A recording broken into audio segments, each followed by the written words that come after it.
অন্ধকারাচ্ছন্ন রাত্রি যদি এসে থাকে, তাহলে আলোকিত প্রকাশ নিয়ে সূর্যও অবশ্যই আসে। রোগ যদি এসে থাকে, তাহলে তার ওষুধও অবশ্যই আসে। সমস্যা যদি আসে, তাহলে সেই সমস্যার সমাধানও নিজে থেকেই আমাদের কাছে চলেই আসে। এই সংসার, এই জীবনের শুধুমাত্র একটাই নিয়ম আছে, আর তা হলো এটাই: এই সংসার হলো একটা চক্রের মতো। এতে শাশ্বত বলে কিছু নেই, নিত্য বলে কিছু নেই। আর যা কিছুই রয়েছে সব বদলাতে চলেছে। যদি আপনার জীবনে দুঃখ থাকে, সমস্যা থাকে, যদি আপনি বিপদ দ্বারা আচ্ছন্ন, তাহলে মনে রাখবেন সবকিছু বদলে যেতে চলেছে।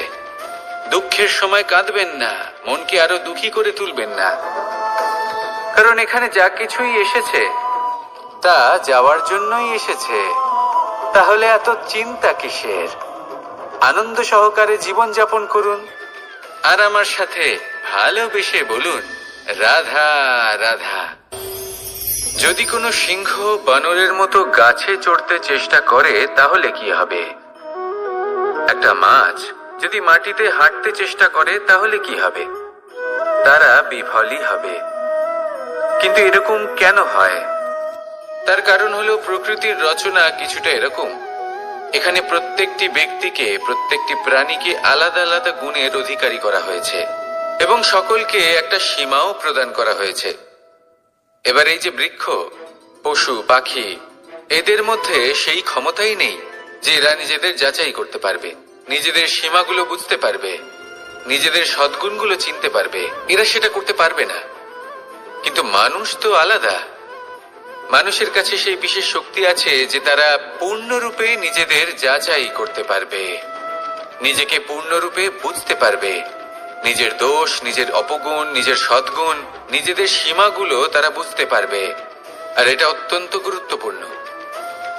কথায় আছে যে যদি সাফল্য লাভ করতে হয়, তাহলে নিজেকে যাচাই করে নিতে হবে। তাই নিজেকে যাচাই করুন, নিজের সাথে পরিচিত হয়ে যান, এবং জীবনে কর্ম করতে থাকুন। সাফল্যের শিখরে অবশ্যই পৌঁছে যাবেন।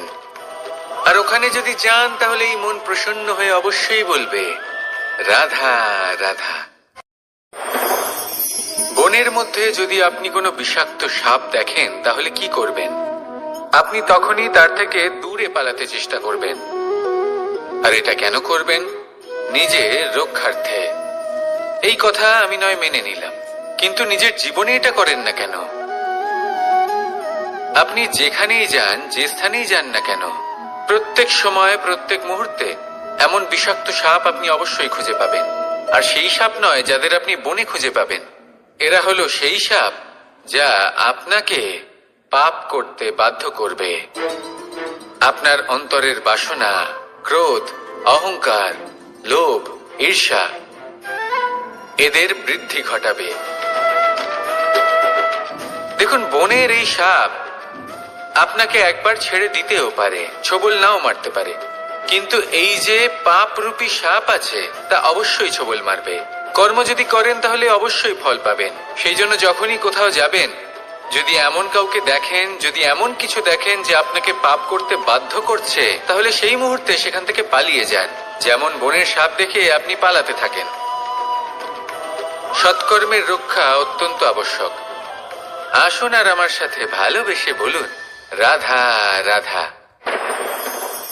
মনুষ্য জীবনের সব থেকে বেশি গুরুত্বপূর্ণ বিষয় হল মনের একাগ্রতা। এই সংসারের যে কটি মহান কার্য সম্পাদন হয়েছে, তা হল মনের এই একাগ্রতার একমাত্র ফল। আপনি অবশ্যই দেখে থাকবেন, অনেক ছোট বড় নদী যা বয়ে চলে, তাদের সামনে একটা বাঁধ নির্মাণ করা হয় সেই সব নদীর জল সঞ্চয় করতে। বাঁধ হয়ে গেলে প্রয়োজন মতো বা মনের ইচ্ছে মতো তাকে ব্যবহার করা সম্ভব। এবার এটাই আমাদের মনের সাথেও সম্ভব। আমাদের মনের একাগ্রতা আজকের দিনে দাঁড়িয়ে বিভিন্ন ধরনের বিকার, ক্রীড়া এবং ভোগের মধ্যে ভাগ হয়ে গেছে। একে একত্রিত করতে হবে, একটা বাঁধ নির্মাণ করতে হবে, কর্মের বাঁধ। আপনাকে শুধু এটাই করতে হবে, যেটা উচিত কর্ম সেটাই করুন, যেটা অনুচিত কর্ম সেটা করা থেকে নিজেকে বিরত রাখুন। ব্যাস। এই কাজটাই আপনি করতে থাকুন, মনের মধ্যে একাগ্রতার বাঁধ নির্মাণ করুন। আর একবার যদি তা নির্মাণ হয়ে যায়, তাহলে যখন চাইবেন, যেখানে চাইবেন, যতটা চাইবেন, একাগ্রতা প্রয়োগ করতে পারবেন।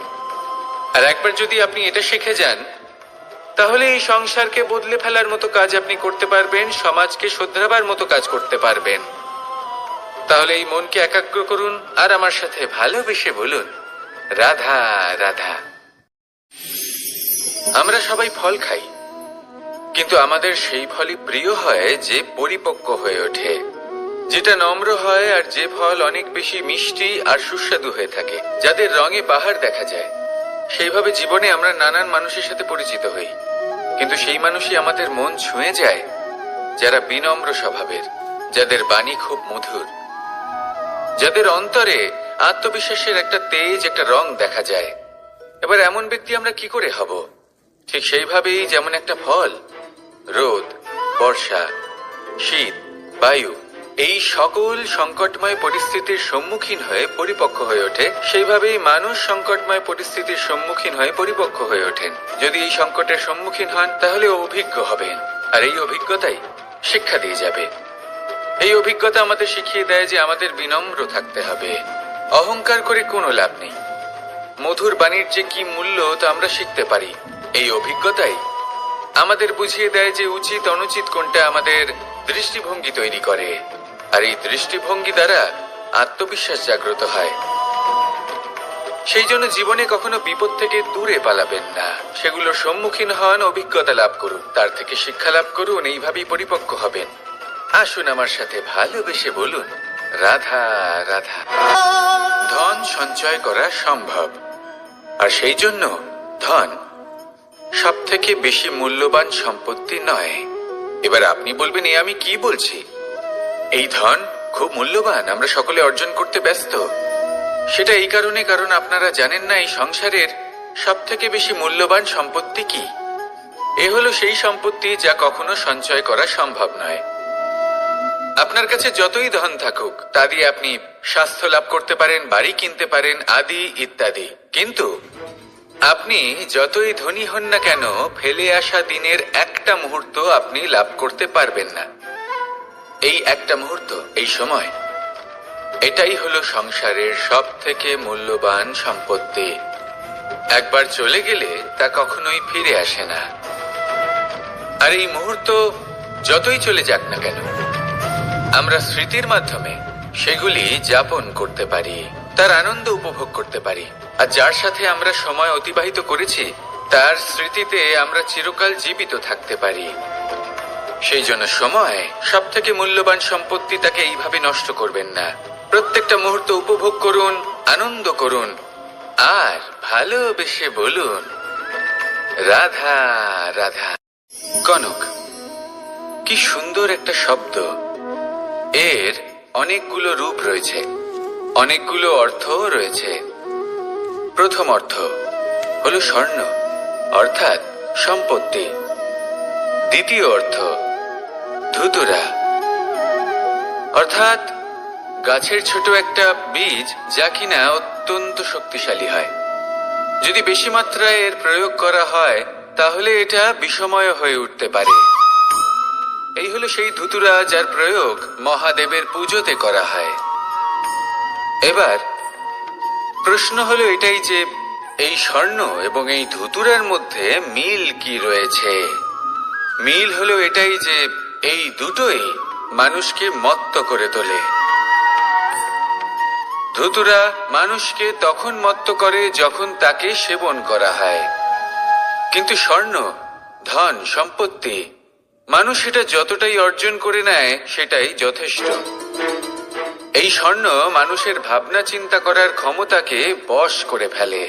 মানুষ সম্পত্তির লোভে মত্ত হয়ে ওঠে, কারণ যে যত চমৎকারী, যতটা অমূল্য হয়, তাকে সামলানো কিন্তু ততটাই কঠিন, তাই না? তাই মনে রাখবেন, ধন, স্বর্ণ, সম্পত্তি এগুলো ধুতুরার থেকেও অনেক বেশি বিষাক্ত হতে পারে। তাই এর ওপর আত্মসংযমের একটা কবচ পরিয়ে রাখবেন। এবং বিবেকের শক্তির সাথে এগুলো প্রয়োগ করুন, তবেই কল্যাণ হবে। আসুন আমার সাথে ভালোবেসে বলুন, রাধা রাধা। মানুষের জীবনে 3টি গুণ অত্যন্ত প্রয়োজনীয়: শ্রদ্ধা, বিনম্রতা, যোগ্যতা।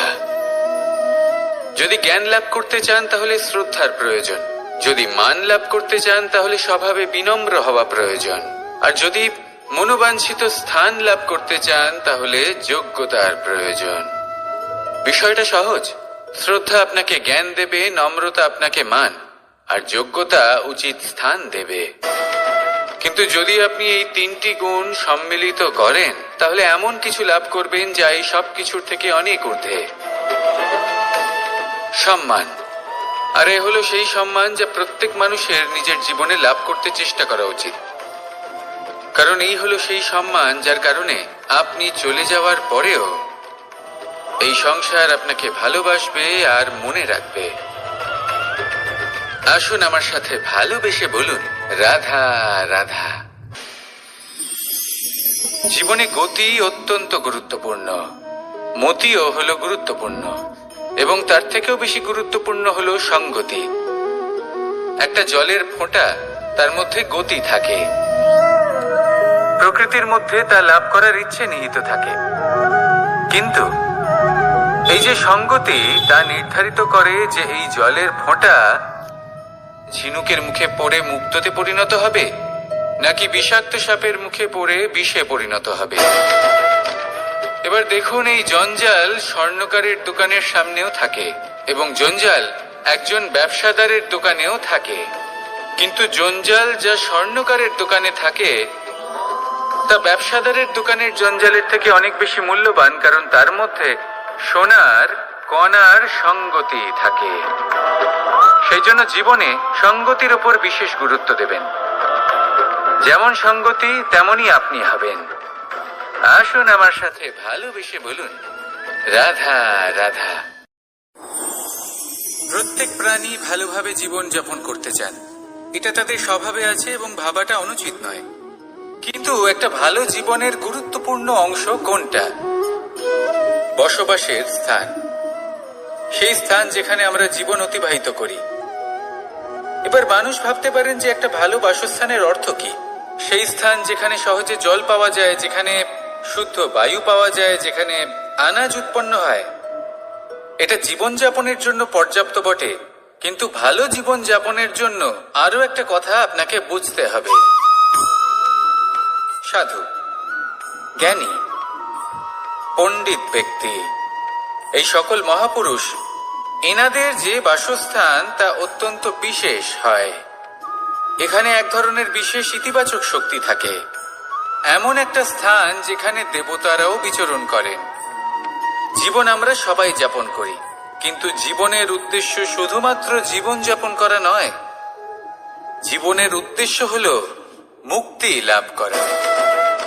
আর এই সকল সাধু, জ্ঞানী, পণ্ডিত ব্যক্তি, এই সকল মহাপুরুষ আপনাকে মুক্তির পথে নিয়ে যেতে পারেন, কারণ এরা হলেন সেই মহাপুরুষ যারা নিজেদের অন্তরের বিকার, অহংকার, ক্রোধ, বিদ্বেষ এই সকল দোষগুলিকে ত্যাগ করেছেন, এদের উপর বিজয় লাভ করেছেন। এমনই একজন ব্যক্তি আপনাকে মুক্তির পথে নিয়ে যেতে পারে। প্রয়োজন হলো শুধুই এনাদের চিনতে পারা, এদের কথা বুঝতে পারা এবং এদের দেখানো পথে চলা। যদি আপনি এটা করতে পারেন তাহলে এই মন প্রফুল্ল হয়ে বলবে, রাধা রাধা। আমি এখানে একা এই বনে বসে আছি, বাঁশি বাজাচ্ছি। কার জন্য? কে আছেন এখানে? কেউ নেই। আমার প্রজা, আমার রাজ্য, আমার পরিবার আমার থেকে অনেক দূরে আছেন। আমি এখানে একা এই বনে বসে এই আকাশের এই রঙের, গাছের এই সব ফলের, মাটির সুবাসের আনন্দ উপভোগ করছি। কেন? আমি হলাম দ্বারকাধীশ। এমন কি রাজকীয় বা ভৌতিক সুখ রয়েছে যে আমি ওখানে পেতে পারি না? সবকিছুই পেতে পারি, তাও এখানে বনে একা বসে আছি। কোন সুখ খুঁজে চলেছি? একা থাকার সুখ। আমরা প্রত্যেক দিন অনেক মানুষের সাথে, চিন্তাধারার সাথে, কর্মের সাথে, পরিস্থিতির সাথে, সুখ দুঃখের দ্বারা বেষ্টিত থাকি। জীবনের এই চক্রে আমরা জড়িয়ে পড়তে থাকি। যতই আমরা এই সমস্যার সমাধান করি, আমরা ততই এতে জড়িয়ে পড়ি। আমরা এতটাই জড়িয়ে পড়ি যে যখন আমরা আয়নায় নিজেদের দেখি, তখন আমরা নিজেদের চিনতেই পারি না। এমন মনে হয় যেন আমরা নিজেদের হারিয়ে ফেলেছি। সেই জন্য প্রত্যেক দিন আপনি কিছু সময় নিজের সাথে কাটান একান্তে। এটা অত্যন্ত আবশ্যক। নিজের অস্তিত্বের গভীরে গিয়ে দেখতে শিখুন, নিজেকে বুঝুন। অদ্ভুত শান্তির অনুভূতি হবে। যেমন এই বায়ু, এই বৃক্ষ, এই পুষ্প, এই নিসর্গ, এদের মতো আপনিও কখনো একলা হতে শিখুন। কখনো নিসর্গের একটা অংশ হয়ে দেখুন। এই মন প্রসন্ন হয়ে বলবে, রাধা রাধা। ওমাই কি, আমি কখন থেকে এখানে অপেক্ষা করছি, হাত পেতে দাঁড়িয়ে রয়েছি যাতে একটা ফল আমার হাতে এসে পড়ে এবং সেটা আমি খেতে পারি। কখন থেকে অপেক্ষা করছি, কিন্তু সেটা হচ্ছেই না। এবার আপনি বলবেন যে এসব কি বলছি, এ কি অদ্ভুত কথা বলছি। যদি ফল খেতে হয় তাহলে আমাকে বৃক্ষে চড়তে হবে, ফলের কাছে পৌঁছতে হবে, তবেই তো ফল পাবো। এবারে এটা অত্যন্ত সহজ ব্যাপার, কিন্তু এই বিষয়টা আপনি নিজের জীবনের প্রসঙ্গে ভেবে দেখুন। লক্ষ্য কোথায় আছে আপনি জানেন, সেই লক্ষ্যে পৌঁছানোর পথ কি সেটাও আপনি জানেন, সেই পথে চলার ক্ষমতাও আপনার রয়েছে, কিন্তু তাও আপনি নিজের লক্ষ্য লাভ করতে পারছেন না। কেন? কারণ আপনি অপেক্ষা করছেন যে লক্ষ্য আপনার সামনে চলে আসবে, কিন্তু তা হয় না। লক্ষ্য সে যাই হোক না কেন, ধন হোক, প্রেম হোক, কোনো সম্মান হোক বা মোক্ষ হোক, যদি আপনি তার দিকে অগ্রসর না হন তাহলে ফল প্রাপ্তি অসম্ভব ব্যাপার, তা কোনোদিনই হবে না। সেই জন্য আপনার চোখের সামনে আপনি যদি নিজের লক্ষ্যকে দেখতে পান, তাহলে উঠুন এবং সেই দিকে অগ্রসর হতে শুরু করুন। নিজের অন্তরের সকল অশুভ গুণ দূর করুন, অলসতা ত্যাগ করুন, অজ্ঞানতা ত্যাগ করে দিন এবং চলতে থাকুন। অবশ্যই মনোবাঞ্ছিত ফল লাভ করতে পারবেন। মনে রাখবেন, চলতে থাকলে তবেই লক্ষ্য প্রাপ্তি হবে। অপেক্ষার দ্বারা শুধুমাত্র মৃত্যু লাভ হবে। আসুন আমার সাথে ভালোবেসে বলুন, রাধা রাধা। আমি দ্বারকাধীশ এবং আমার সভাতে বিভিন্ন সময় বিভিন্ন ধরনের মানুষ আসেন, নিজেদের দাবি নিয়ে, নিজেদের ইচ্ছে নিয়ে। কখনো কেউ ভোজন চান, আবার কখনো কেউ ওষুধ, কখনো কেউ বস্তু চান, কেউ আবার চান বস্ত্র। কারোর জ্ঞান চাই, কারোর ধন চাই, আবার কারোর বাসস্থান। অনেক সময় আমি এই অনুরোধ, এই ইচ্ছে পূর্ণ করি না। এবার আপনি এটা ভাবতেই পারেন যে কৃষ্ণ তো তাহলে লোভী, ওর কাছে তো সবকিছুই রয়েছে, তারপরেও সে নিজের প্রজার ইচ্ছে পূর্ণ করে না, তাদের সমস্যাগুলি বুঝতে পারে না, তাদের সুখ স্বাচ্ছন্দ্য প্রদান করে না।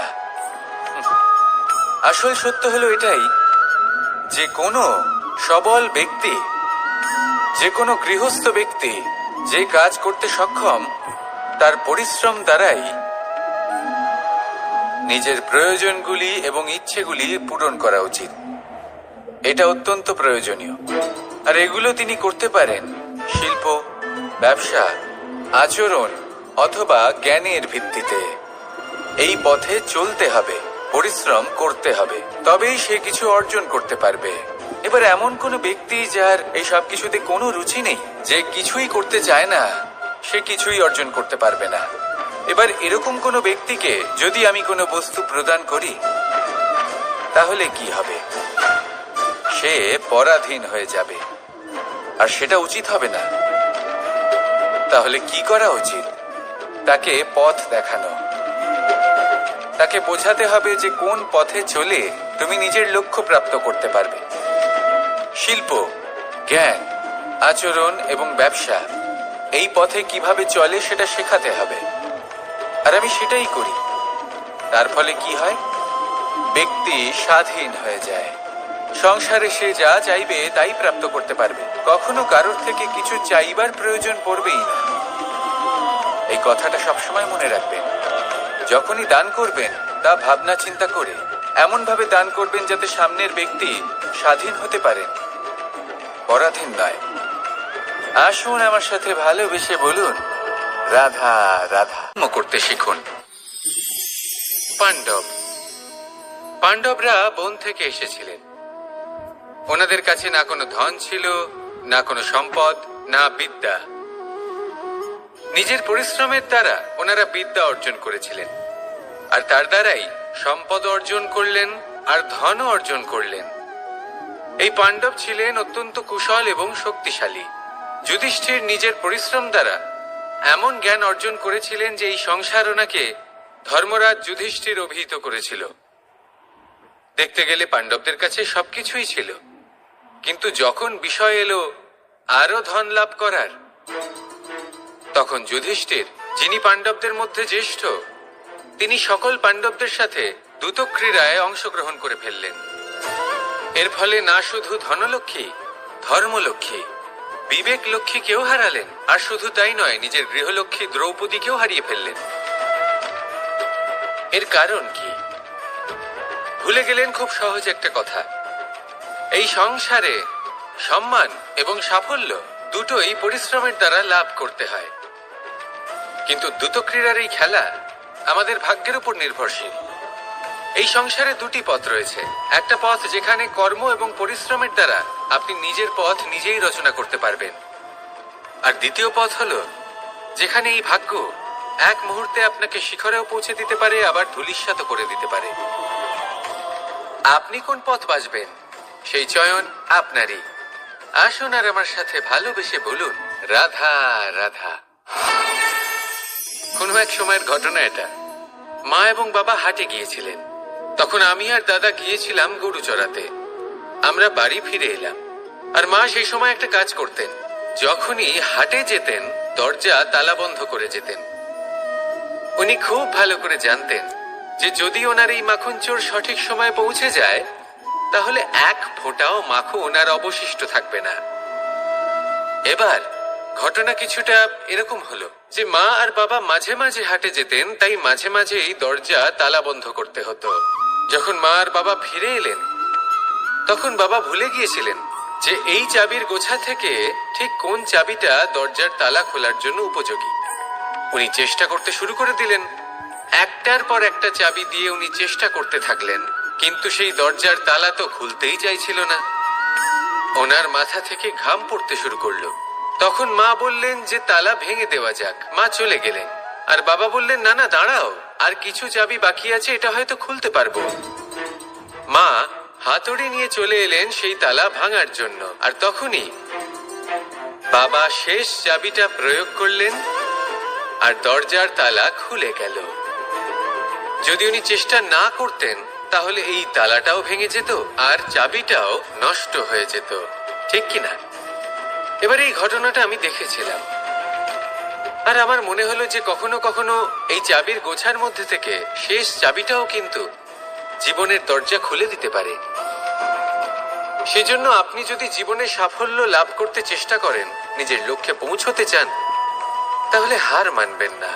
হয়তো দেখবেন আপনার পরবর্তী প্রচেষ্টা বা এই অন্তিম প্রচেষ্টা আপনাকে সাফল্যের পথে নিয়ে গেল। তাই নিরন্তর প্রচেষ্টা করতে থাকুন, জীবনে সাফল্য লাভ করুন।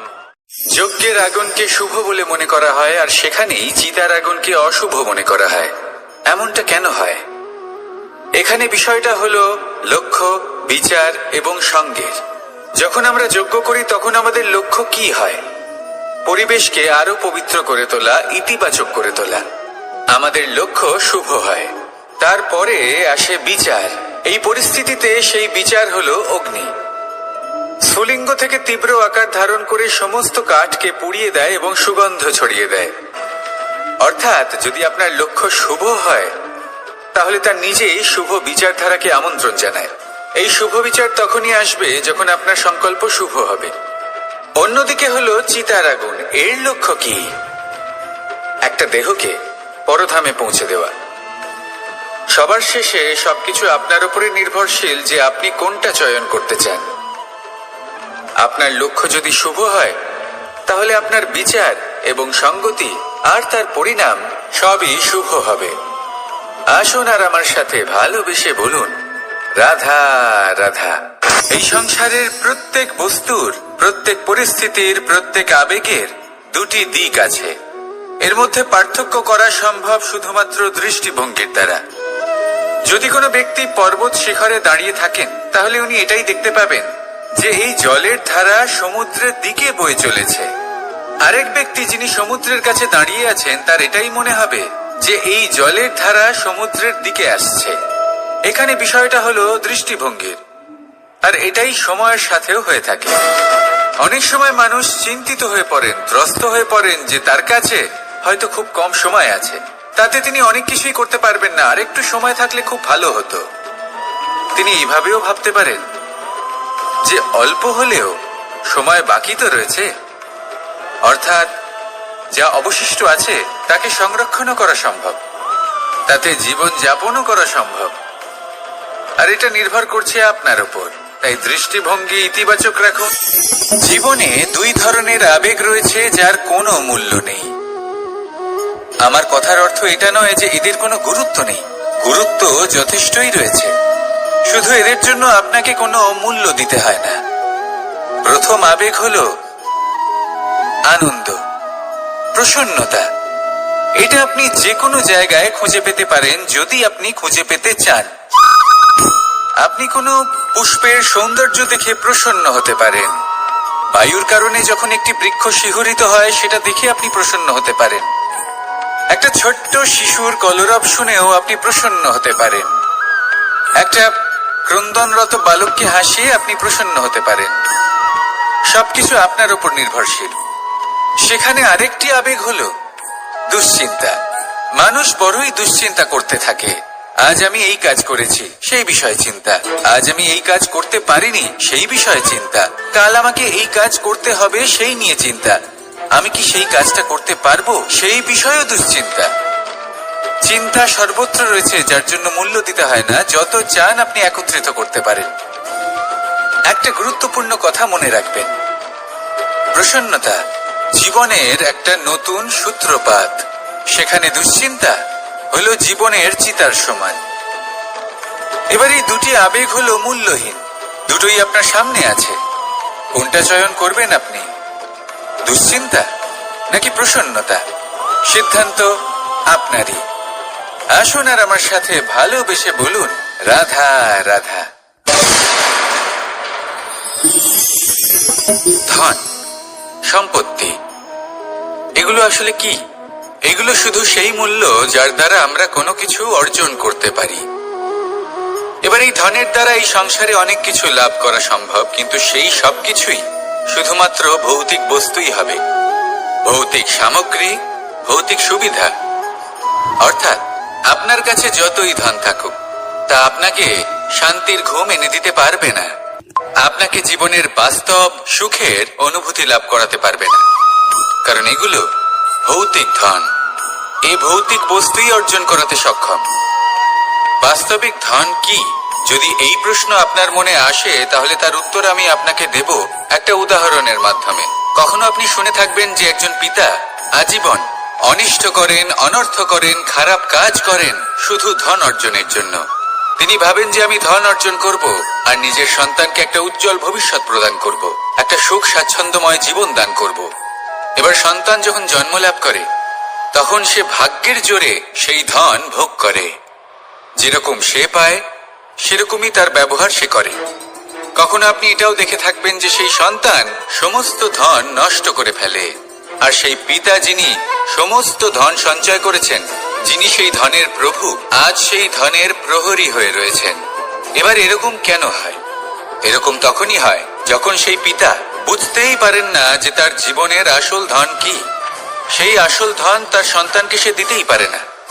যদি পিতা তার সন্তানকে কর্মের জ্ঞান দিতে পারেন, উচিত কোনটা অনুচিত কোনটা সেই শিক্ষা দিতে পারেন, সংস্কারের প্রকৃত শিক্ষা দিতে পারেন, তবে সেটা ধনের থেকে অনেক বেশি গুরুত্বপূর্ণ। এটাই হলো জীবনের বাস্তব ধন। আপনি সেই কথা তো অবশ্যই শুনে থাকবেন কুসন্তান হলে ধন সঞ্চয় করে কি হবে, সুসন্তান হলে ধন সঞ্চয় করে কি হবে? সন্তান যদি কুপুত্র হয় তাহলে সব নষ্ট করে ফেলবে, আর সন্তান যদি সুপুত্র হয় তাহলে ধন থাকুক না থাকুক সে নিজেই কর্মের পথে অগ্রসর হয়ে ধন অর্জন করবে আর নিজের জন্য এক উজ্জ্বল ভবিষ্যৎ গড়ে তুলবে। তাই সন্তানকে সম্পদ দেওয়ার আগে কর্মের জ্ঞান দান করুন, সুশিক্ষা দিন, কারণ এটাই হলো জীবনের প্রকৃত ধন। আসুন আর আমার সাথে ভালোবেসে বলুন, রাধা রাধা। একবার একটা শেয়াল বনে বিচরণ করছিল। ও একটা ছোট্ট শাবক দেখতে পেল। ও ভাবলো, আজ একেই আমি খাবার হিসেবে গ্রহণ করব। আশেপাশে দেখলো কেউ দেখছে না তো, কেউ ছিল না, আর সেই শাবকের ওপর আক্রমণ করলো, যা হলো একটা ঘোর অপরাধ। বনের নিয়ম অনুসারে আপনি কখনোই শাবকের ওপর আক্রমণ করতে পারেন না। তারপর এই খবরটা যখন রাজা সিংহ জানতে পারলেন, সভার আয়োজন করলেন। কিন্তু সেখানে শেয়াল বলল, আমি তো এরকম কিছু করিনি, কিন্তু যদি আপনি এরকম বলেন কোনো প্রমাণ দিন, এর কোনো সাক্ষী আছে?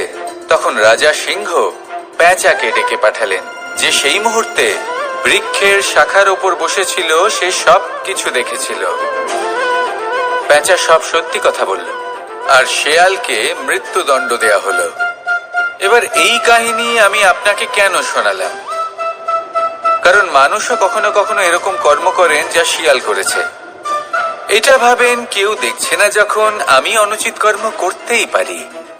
কিন্তু না, আপনি যাই করুন না কেন, কেউ না কেউ অবশ্যই তা দেখছে। কোনো ব্যক্তি না হলেও কোনো প্রাণী, না হলে কোনো যক্ষ বা দেব বা প্রেত। যদি এনারা কেউ না দেখেন, তাহলে ধরিত্রী মাতা দেখেন, যেখানে দাঁড়িয়ে আপনি সেই কর্ম করছেন, তাই না? তাই একটা কথা সবসময় মনে রাখবেন, কে দেখছেন কে দেখছেন না সেই বিষয়ে ভাবা ছেড়ে দিন। এটা খুব সহজ কথা। আপনি যদি উচিত কর্ম করেন, উচিত ফল পাবেন। যদি অনুচিত কর্ম করেন, তাহলে আপনি অনুচিত ফল অবশ্যই পাবেন। সেই জন্য উচিত পথে চলতে থাকুন, উচিত কর্ম করতে থাকুন, আর আমার সাথে ভালোবেসে বলুন, রাধা রাধা। আমরা সবাই জীবনে নিজের জন্য সবচেয়ে ভালোটাই চাই, সবচেয়ে ভালো সুবিধা পেতে চাই, সবচেয়ে বেশি সম্মান পেতে চাই। কিন্তু সবার পক্ষে এইসব পাওয়া কি সম্ভব? হ্যাঁ, নিশ্চয়ই।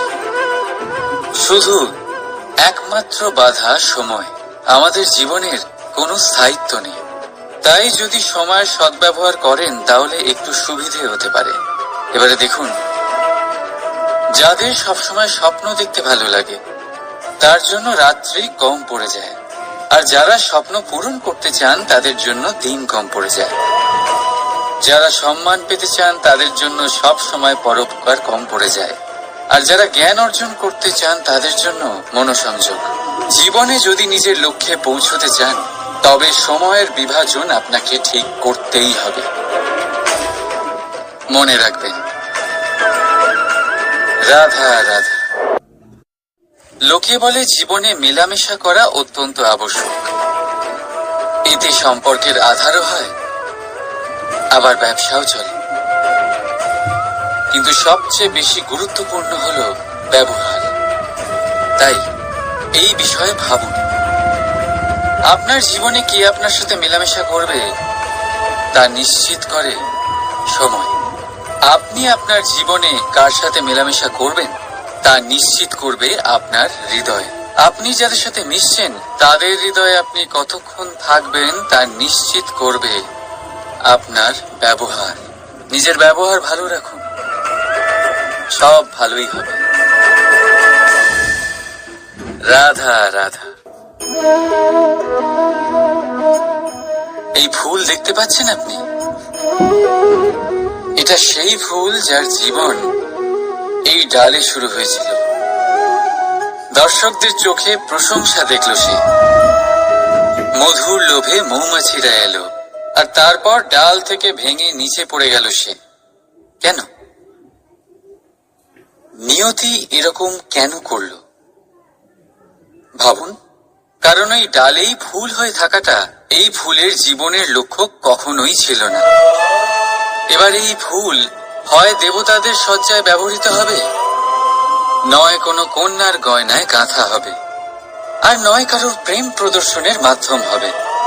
দেখুন, জীবনে নিজের লক্ষ্যে পৌঁছতে হলে যাত্রাকে ভয় পেলে চলবে না। নিজের অস্তিত্ব তৈরি করতে হলে তাদের ছায়া থেকে আপনাদের দূরে যেতেই হবে যারা আপনাকে অস্তিত্ব প্রদান করেছেন। এটাই জীবনের নিরন্তর সত্য। রাধা রাধা। আমাদের সকলের জীবনে কখনো না কখনো পাথর দ্বারা আঘাত লাগেই, আর এই সংসারও আমাদের ওপরে কখনো না কখনো পাথর বর্ষণ করে, কখনো আমাদের খারাপ ভেবে, আর কখনো আমাদের অসফল ভেবে, কখনো আমাদের বুদ্ধিহীন ভেবে। কারণ অনেক আছে, কিন্তু এই পাথর দ্বারা আমরা আঘাত পাবো কি পাবো না তা সম্পূর্ণ আমাদের হাতে। হয় আপনি এই পাথরের আঘাত পেয়ে চোখের জলে ডুবে থাকতে পারেন, আর নয়তো যদি আপনি চান তাহলে এই পাথর দিয়ে সেতু বানিয়ে সকল সমস্যার সাগর অতিক্রম করতে পারেন। সিদ্ধান্ত আপনার। এই পাথর এ হলো প্রতীক আমাদের নিন্দার, আমাদের আলোচনার। যে এই আলোচনা নাকারাত্মকভাবে দেখবে সে শুধুমাত্র কষ্টই পাবে, আর যে এই আলোচনাকে নিজের বিকাশের আধার বানাবে সেই সাফল্যের চূড়ায় পৌঁছবে। তাই মনে রাখবেন, আলোচনা আপনার শত্রু নয়, আপনার সবচেয়ে বড় মিত্র। রাধা রাধা। মিষ্টি জল সবার পছন্দ, কিন্তু নোনতা জল কেউ পছন্দ করে না। এইবার ভাবার বিষয় হলো মুক্ত, যা সমুদ্রের গহ্বরেই তৈরি হয়। নোনতা জলের মধ্যে থেকেই প্রতি মুহূর্তে অন্য প্রাণীদের থেকে বেঁচে নিজের অস্তিত্বকে বাজি রেখে ঝিনুক মুক্ত প্রদান করে থাকে। কখনো ভেবেছেন কেন? কারণ সংকটের সম্মুখীন না হয়ে, চরম পরিস্থিতির সাথে না জড়িয়ে আপনার কখনোই সুখ প্রাপ্তি হবে না। তাই নির্ভীক হয়ে সংকটের সম্মুখীন হন, আর আমার সাথে ভালোবেসে বলুন, রাধা রাধা। আমরা সকলেই সময়ের গুরুত্ব বুঝি। সময় আমাদের তৈরি করে, আর সময়ই আমাদের নষ্ট করে দেয়। কখনো ভালো সময় আসে, আর কখনো ভীষণ খারাপ সময় আসে।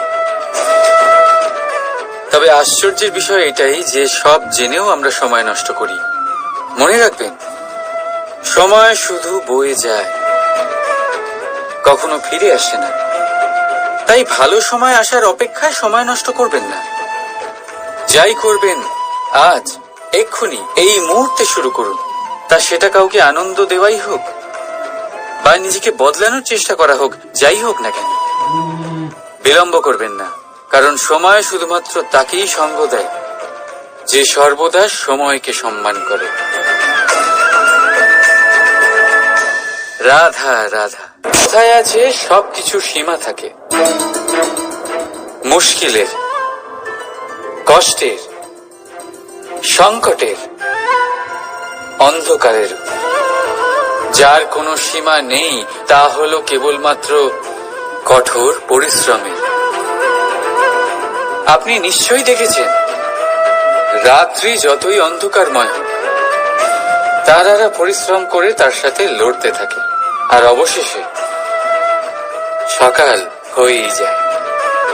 ঝড়ে পাখিদের বাসা ছিন্ন বিচ্ছিন্ন হয়ে যায়, কিন্তু পাখিরা নিজের পরিশ্রম দ্বারা তা আবার বানিয়ে নেয়।